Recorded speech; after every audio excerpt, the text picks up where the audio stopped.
शक्यता आहे? अगोदर महागाईने उरपडल्यानं प्रत्येक गोष्टीचे म्हणजे पाच खाण्याचे सात सगळ्याच मी गोष्टी दर वाढले. 5-7 काय टप्प्याटप्प्याने पुढच्या महिन्याभरामध्ये 1.5 महिन्यामध्ये 150 रुपये डिझेल झालेला दिसेल, 170 रुपये पेट्रोल झालेला दिसेल.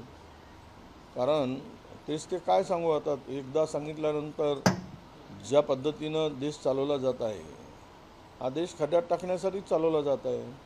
देशातील गरीब माणूस, देशातील मध्यमवर्गीय माणूस हा मरणारच आहे. याला मारायसाठीच हे सरकार आलेलं आहे. एअर इंडियानं इंधन दरवाढीमुळे काही फ्लाईट्स कपात केली, जवळपास 20% फ्लाईट्स कपात आहे देशात डोमेस्टिक फ्लाईट्स. नाही, तरी पण आता इंधनचा तुटवडा नाही हे सरकार सांगत असेल आणि या सरकारकडून महायुतीकडून किंवा त्या केंद्रीय मंत्र्यांच्याकडून भारतीय जनता पक्षाचं सरकार महाराष्ट्रातलं हेच सांगत आहे की तुटवडा नाही. आता जर काल RC बुक पाहून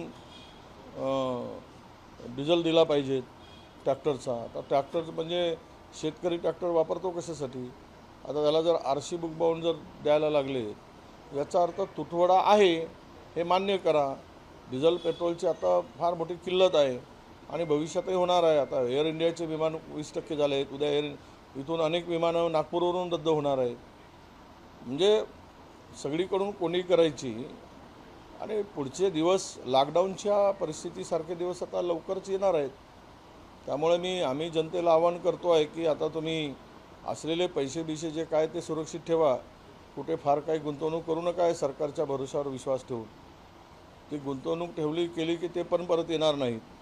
कारण बँकाही रिकाम्या केल्या आहेत. रिझर्व्ह बँक रिकामी केली आहे.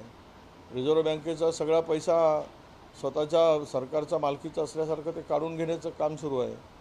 त्यामुळं भविष्यात बँकाही पूर्णतः उद्ध्वस्त होतील. त्यामुळे बँकेत असलेला पैसासुद्धा शिल्लक राहणं आहे, तो परत मिळणार की नाही ही परिस्थिती उद्भवणार आहे. त्यामुळं सगळ्याच बाजूनं देश संकटात आहे, अडचणीत आहे आणि फक्त इव्हेंटवर त्यांनी आता पुन्हा भर दिला आहे. तुम्ही सांगितल्याप्रमाणे ते पुन्हा हे धार्मिक तेढ पसरवतील आणि लोक मरत आहेत त्याकडे यांचं लक्ष राहणार नाही. लोकांचा जीव जातो आहे त्याच्याकडे लक्ष राहणार नाही आणि सगळे मूलभूत प्रश्नावर पडदा घालतील.